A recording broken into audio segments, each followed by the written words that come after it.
Assalamualaikum warahmatullahi wabarakatuh. Sebelumnya, perkenalkan nama saya Arfika Riefma Nurmalita.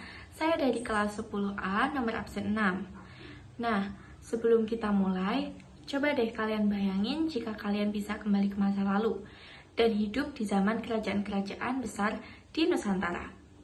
Kira-kira kalian mau jadi apa nih? Seorang raja yang berkuasa, seorang pedagang yang menghubungkan Nusantara dengan dunia luar, atau seorang seniman yang menciptakan relief di candi? Nah, hari ini kita akan membahas salah satu kerajaan paling berpengaruh di Nusantara, yaitu Kerajaan Kadiri. Siap untuk menyelami sejarahnya? Let's go! Nah, jadi ini ada beberapa materi yang akan kita bahas pada hari ini nih, teman-teman. Yang pertama adalah latar belakang Kerajaan Kadiri.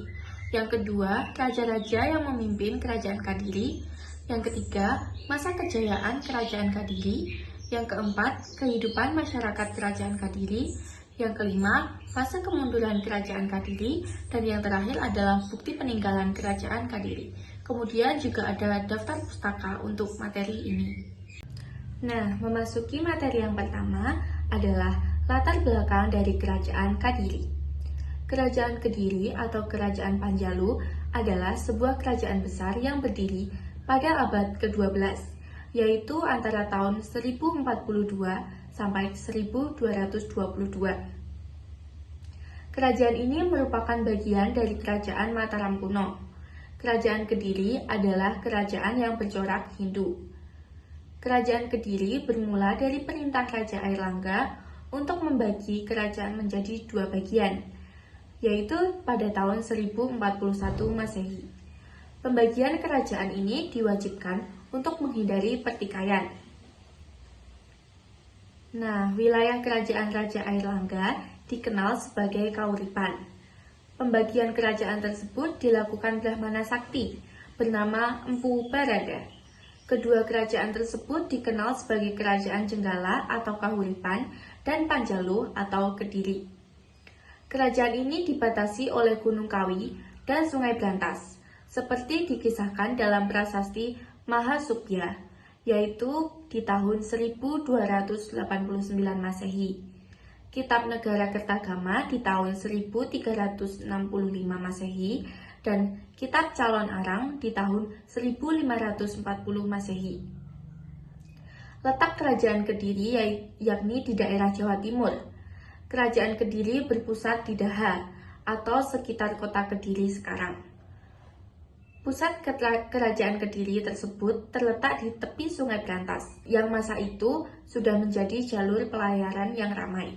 Kemudian Sri Samarawijaya memperoleh jatah untuk memimpin kerajaan yang ada di bagian barat, yakni Kerajaan Panjalu.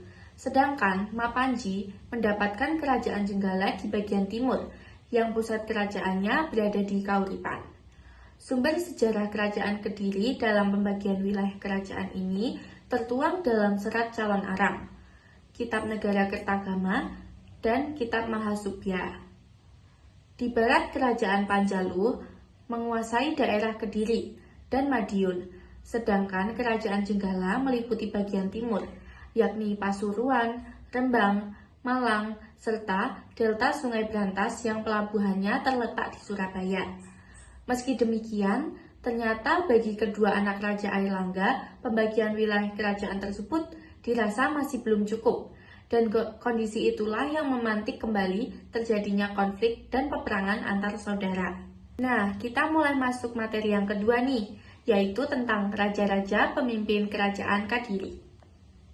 Nah, yang pertama ada Sri Samarawijaya yang memimpin di tahun 1042 sampai 1051. Yang kedua ada Sri Jitendrakara yang memimpin di tahun 1051 sampai 1112. Dan yang ketiga ada Sri Bameswara yang memimpin di tahun 1112 sampai 1135.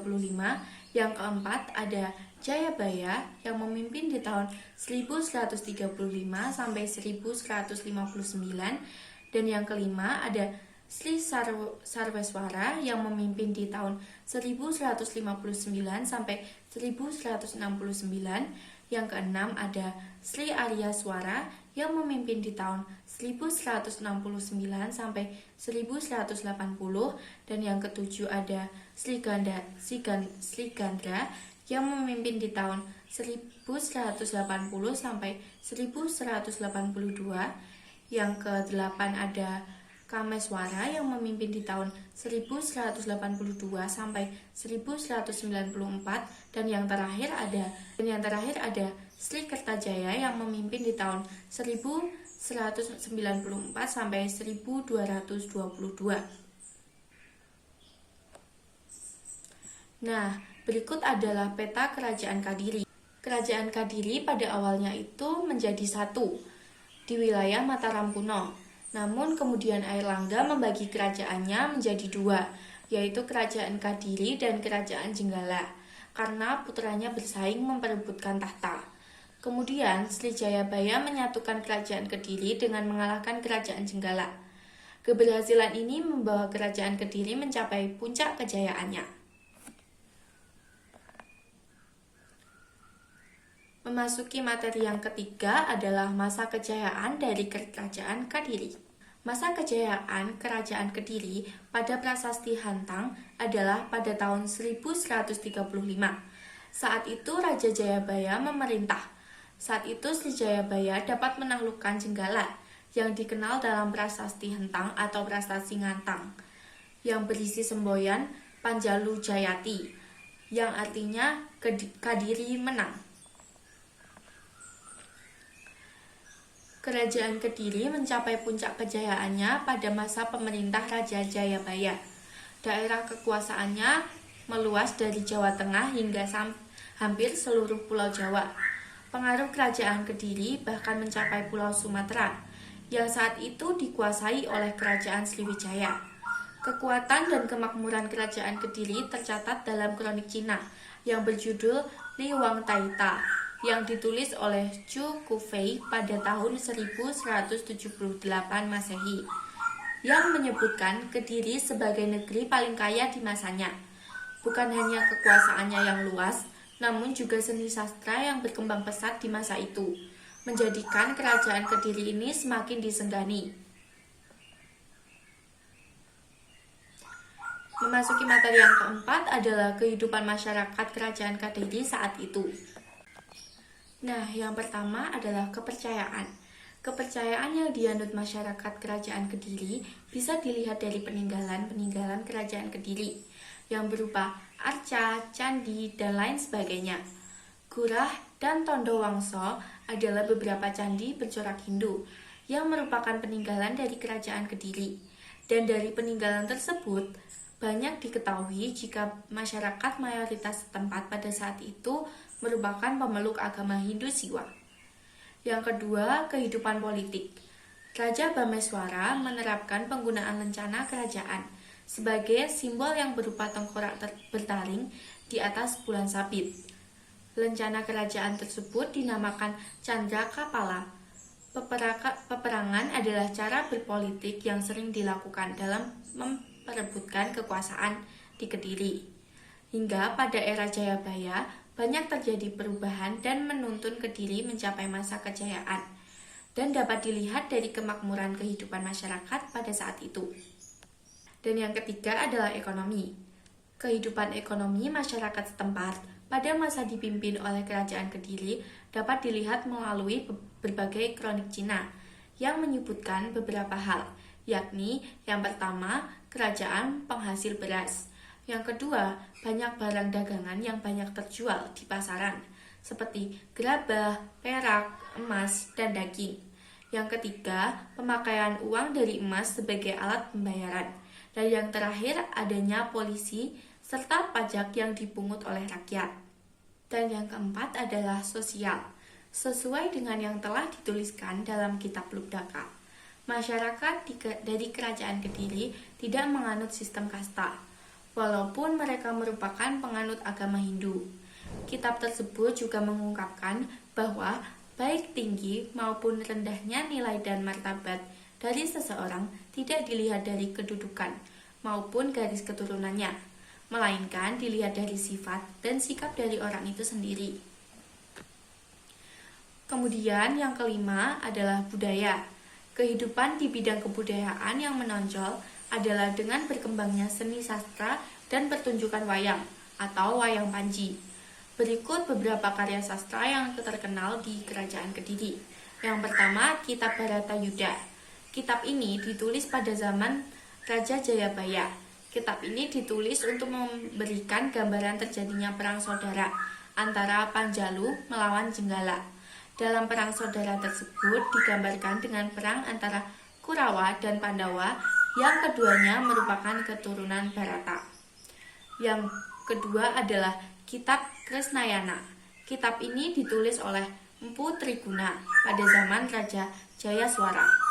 Kitab Krisnaya berisi mengenai perkawinan antara Krishna dan Dwi Rukmini.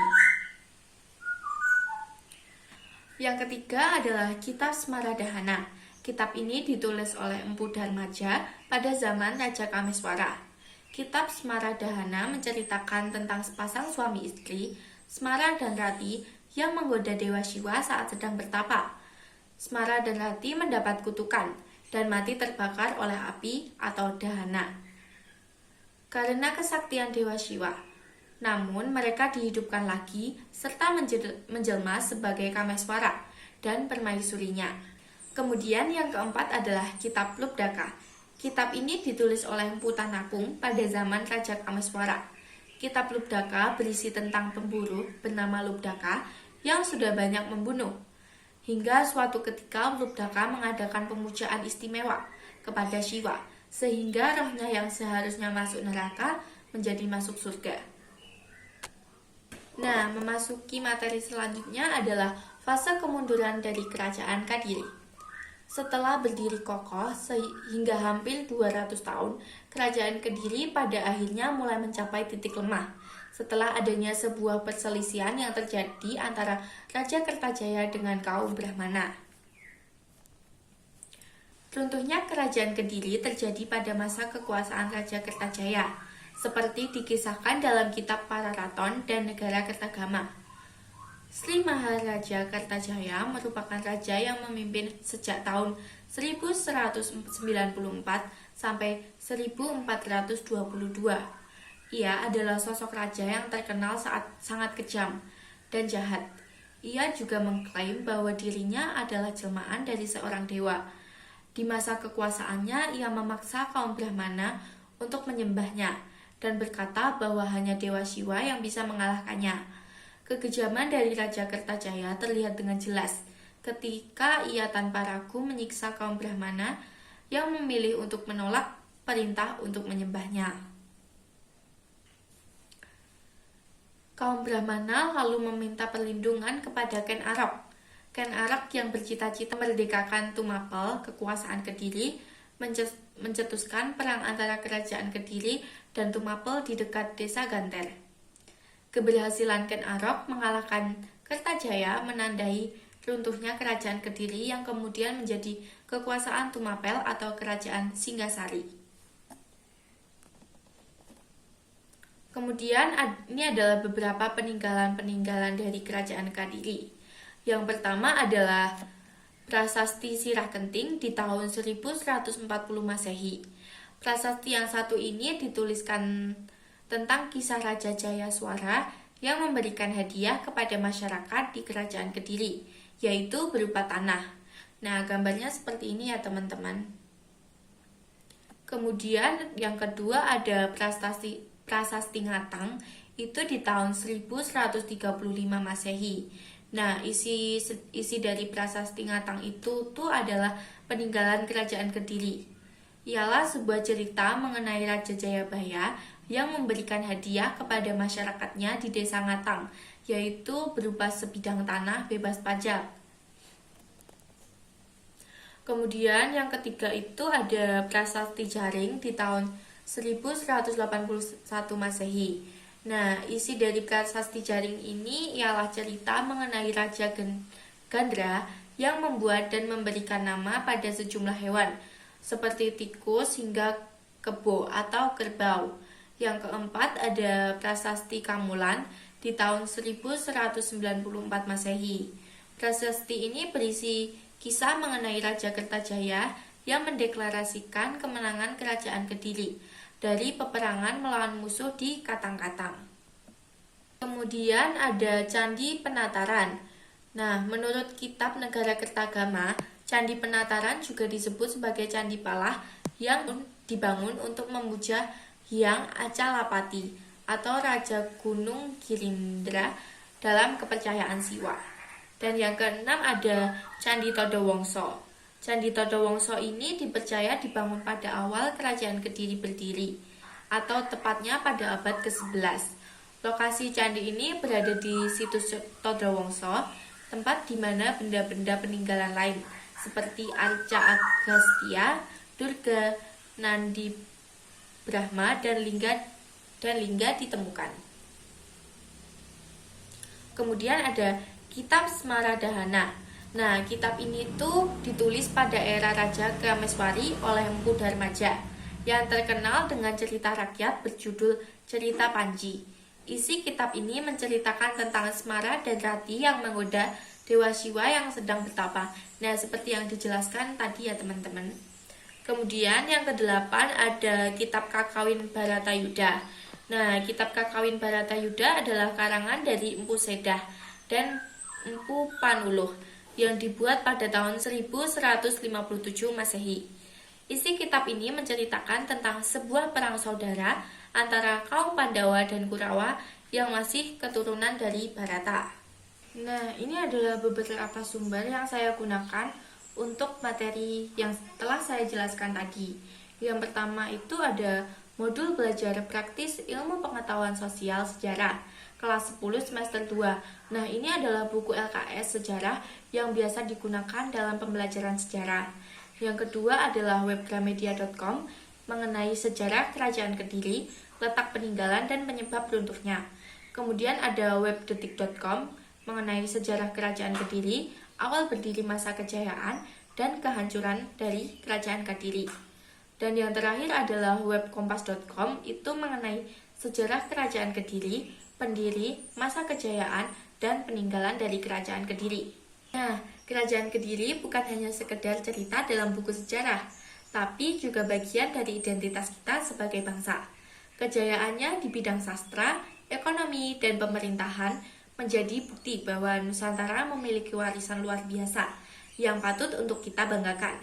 Semoga dengan memahami sejarah Kediri, kita semakin menyadari bahwa masa lalu bukan hanya untuk diingat, tetapi juga untuk dijadikan inspirasi membangun masa depan. Nah, mungkin itu saja yang dapat saya sampaikan. Terima kasih kepada teman-teman yang telah menonton video ini. Ada kurang lebihnya saya mohon maaf. Wassalamualaikum warahmatullahi wabarakatuh. Semangat belajar sejarah teman-teman semua.